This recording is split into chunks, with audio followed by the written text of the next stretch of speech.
Press conference कर रहे हैं और शाह महमूद कुरैशी साहब की जानिब से ये कहा गया कि वज़ीर आज़म पार्लियामेंट से एतमाद का वोट हासिल करेंगे। दूसरी जानिब पीडीएम के जो रहनुमा हैं वो भी मीडिया से बात करें। मौलाना फजलुर रहमान इस वक्त बात कर रहे हैं। गहराइयों से मुबारकबाद पेश करता हूँ, सिर्फ उनको नहीं, पाकिस्तान पीपल्स पार्टी को, पीडीएम को, बल्कि ये कौम की कामयाबी है और पूरी कौम मुबारकबाद की मुस्तहिक है। हुकूमत का वो जाली चेहरा जो हुक्मरानी का था, आज वो बेनकाब हो चुका है। और इस वक्त मैं वाज़ेह तौर पर कहना चाहता हूँ कि इमरान खान जाली था, लेकिन आज के बाद वो इक़्तिदार और हुक्मरानी की अखलाकी हैसियत भी खो बैठा है। अब उसके पास सिवाय मुस्ताफ़ी होने के और कोई रास्ता नहीं है। और पीडीएम का मौक़िफ़ वाज़ेह तौर पर कामयाब हुआ है कि ये नाअहल और नाजायज़ हुक्मरानी के मुर्तकिब लोग हैं और हम कौम के लिए दोबारा इलेक्शन चाहते हैं ताकि मुल्क में हकीकी मानों में जमहूरी निज़ाम आए, मुस्तहकम हो। लिहाजा हम इस वक्त इस मुतालबे पर भी है कि इमरान खान को हुक्मरान नहीं रहना चाहिए। उन्होंने अपना वोट ज़ाया भी किया है, बल्कि इसके साथ वो खुद भी ज़ाया हो गए हैं और उनको अपनी शिकस्त तस्लीम कर लेनी चाहिए। तो मैं अब बराबर भुट्टो साहब भी तशरीफ़ फरमा है, जनाब रज़ा गिलानी साहब भी तशरीफ़ फरमा है और जनाब अहसन इकबाल साहब भी, और पाकिस्तान पीपल्स पार्टी और मुस्लिम लीग दोनों की, और जनाब अनस नूरानी साहब, ये सब यहाँ पर इस वक्त मौजूद हैं। पीडीएम की क़यादत मौजूद है। मैं उन सब की मौजूदगी में मुबारकबाद देने के बाद बराबर भुट्टो साहब से गुजारिश करूँगा कि वो अपने इरशादात से नवाज़ें। शुक्रिया मौलाना साहब। सबसे पहले हम पाकिस्तान डेमोक्रेटिक मूवमेंट के तमाम जमातें, मौलाना फजलुर रहमान साहब जो हमारा सदर है, मुस्लिम लीग नून, नूरानी साहब का जमात, अख्तर मैंगल साहब, अचकज़ाई साहब, जो इस सफ़र में जिस तरीके से हमने सब मिल इस हुकूमत को मुल्क के कोने कोने में बाई इलेक्शंस में हरवाए। आज पाकिस्तान जो नेशनल असेंबली है, जो पार्लियामान है, वहाँ इस कठपुतली को हरवाया है। इंशाअल्लाह ताला पाकिस्तान की जमहूरियत का मुस्तकबिल रोशन है, पाकिस्तान का मुस्तकबिल रोशन है। हम सब मिलके एक ऐसा अवामी हुकूमत बनाएंगे जो अवाम का नुमाइंदगी कर सके और अवाम का मसाइल हल कर सके। आप सबका बहुत बहुत शुक्रिया। और जो जिस तरीके से, जिस अंदाज से सैयद यूसुफ रज़ा गिलानी साहब ने ये इलेक्शन लड़ा है, वो यकीनन जमहूरी तरीका है और अपना किरदार से, अपना जिद्दोजहद से ये साबित कर चुका है कि आप जमहूरी अंदाज से हुकूमत को शिकस्त दिलवा सकते हैं, हरवा भी सकते हैं, अपना ही होम ग्राउंड पे हरवा सकते हैं।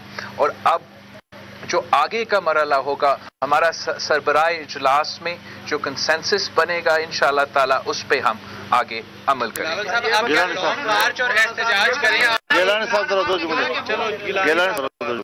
बिस्मिल्लाहिर्रहमानिर्रहीम। मौलाना फजलुर रहमान साहब ने भी बात कर ली, चेयरमैन साहब ने भी बात कर दी। मैं सिर्फ ये एक ही बात करूँगा कि आज जो फतह हुई है वो जमहूरी कुव्वतों की हुई है और तमाम डेमोक्रेटिक फोर्सेस को मैं मुबारकबाद पेश करता हूँ और कौम को भी मुबारकबाद पेश करता हूँ कि जिस तरीके से आपने यहाँ सपोर्ट किया है, हम आपके शुक्रगुजार हैं। पीडीएम की तमाम क़यादत का मैं मशकूर हूँ। शाह महमूद कुरैशी ने अनाउंस किया है मीडिया चैनल पर कि वज़ीर आज़म ने फैसला किया है एतमाद का वोट लेने का। ये फैसला हुआ है, इस्तीफा देना चाहिए या एतमाद का वोट? मेरे ख्याल में एतमाद का मसला हो गया है।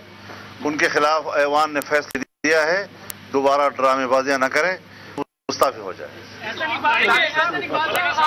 इकबाल साहब आपकी जो वज़ीर आज़म है वो नामंजूर है, आज उन्हीं के पीछे खड़े होकर कैसा लग रहा है आपको? हाँ बात देखिए, आज नाअहल और रिजेक्टेड वजीर आजम, जिसको पहले सिलेक्टेड वजीर आजम कहा जाता था, उस पर मोहर लग गई है कि वो रिजेक्टेड वजीर आजम भी है और उसको फौरी तौर पे मुस्ताफ़ी होना चाहिए। और पीडीएम ने जो स्ट्रगल शुरू की है उसमें میں اسے ایک اور کامیابی حاصل ہوئی ہے. ہماری سٹرگل ہے اس ملک میں آئین کی بالادستی، اس ملک میں حقیقی وفاقی پارلیمنٹری ڈیموکریسی، تاکہ پاکستان کے عوام کے بنیادی حقوق، معاشی حقوق ملیں، پاکستان کے وفاق کے تمام صوبے اپنے حقوق کی حفاظت کر سکیں. آج ہمیں اس جد و جہد میں ایک اور کامیابی حاصل ہوئی ہے، اور عنقریب انشاءاللہ تعالی ہم اس مصنوعی حکومت کو گھر بھیج کے اس ملک میں حقیقی جمہوری حکومت قائم کریں گے. کہ اسٹیبلشمنٹ جو ہے وہ غیر جانبدار ہے، اس کا اتنا یقین ایسے تھا؟ ہم اپنا جو جدوجہد ہے، اپنا جو لڑائی ہے، وہ آج سے نہیں 3 نسلوں سے لڑ رہے ہیں. ہم جانتے ہیں کہ پاکستان میں کیسے جمہوریت کے لیے اور عوام کے لیے سپیس لیا جاتا ہے. کوئی آپ کو دیتے نہیں ہے، آپ کو چھیننا پڑتا ہے. اس سپیس ہم آہستہ آہستہ انشاءاللہ تعالی عوام کے لیے چھینیں گے، تاکہ وہ آزاد ہو اپنے فیصلے کرنے کے لیے، تاکہ یہ جو ہمارا عوام ہے، ہمارا نیشنل اسمبلی ہے، جس سے آج پاکستان ڈیموکریٹک کا امیدوار جیت چکا ہے، وہی ایوان ہو جہاں اس ملک کا مستقبل کا فیصلے ہو، جہاں اس ملک کی معیشت کے فیصلے ہو، جہاں ہمارے عوام کے مسائل حل ہو. ایک منٹ انشاءاللہ اگلے ہفتے میں ہم پی ڈی ایم کا سربراہی اجلاس بلائیں گے، اور اس میں آنے والے لائحہ عمل ہم اکٹھے مل کر ہم طے کریں گے. اگلے اقدامات کا ہم فیصلہ کریں گے. لہٰذا اجتماعی طور پر ہمیں آگے بڑھنا ہے انشاءاللہ. سینٹ کے وقت جب آپ لوگوں کے ساتھ دا لگا تھا، اب آپ نے لگایا، اس وقت آپ لوگوں نے یہ کہا کہ ان لوگوں کے حکومت نام بتائے جنہوں نے یہ سب کچھ کیا ہے. آپ مطالبہ کرتے رہے تھے، کیا آپ بھی نام بتائیں گے ان 9 لوگوں کے، یا جس کے مطابق شاہ محمود قریشی صاحب نے ابھی یہ کہا ہے، کوٹ اینڈ کوٹ کہا ہے کہ یہ یوسف رضا گیلانی نہیں، علی حیدر گیلانی فارمولہ جیتا ہے کو ریجیکٹ کروانے کا. یہ بھی انہوں نے کہا. کیا آپ بھی نام بتائیں گے؟ یہ چیزیں بعد از مرگ واویلا کی باتیں ہیں. اب ان کو واویلا کرنے تو دے ذرا، اتنے بھی تو زیادہ تنگی نہیں. شاہ محمود قریشی صاحب کو اتنا سینئر سیاستدان ہے، اور ابھی تک وہ جو ہمارا ملتان کا کامیاب جلسہ ہوا تھا، اس سے اس کا اثر لگ رہا ہے.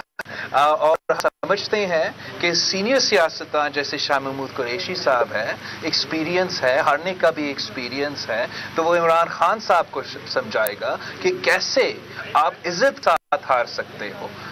اس وقت جس طریقے سے وہ بچوں کی طرح نخرا کر رہے ہیں، رو رہے ہیں، چیخ رہے ہیں کہ الیکشن کمیشن جائیں گے، کورٹ جائیں گے، جو انہوں نے کہا تھا کہ وہ اسمبلی توڑیں گے، وہ کیوں نہیں کر رہی ہے؟ وہ اس لیے نہیں کر رہی. اقبال صاحب بات کرنا چاہیں گے. یہ ایک منٹ، آپ کا سوال تھا کہ انہوں نے کہا ہے کہ حیدر گیلانی فارمولہ جیتا ہے، تو حیدر گیلانی فارمولہ کے سب سے پہلا شکار وزیر اعظم، اس بعد 2 وزراء. تو یہ تو عمران خان صاحب خود ملے ہوئے تھے یوسف رضا گیلانی صاحب کو جتانے کے لیے. Thank you. P D M کے رہنماؤں کی جانب سے بات چیت اور مولانا فضل الرحمان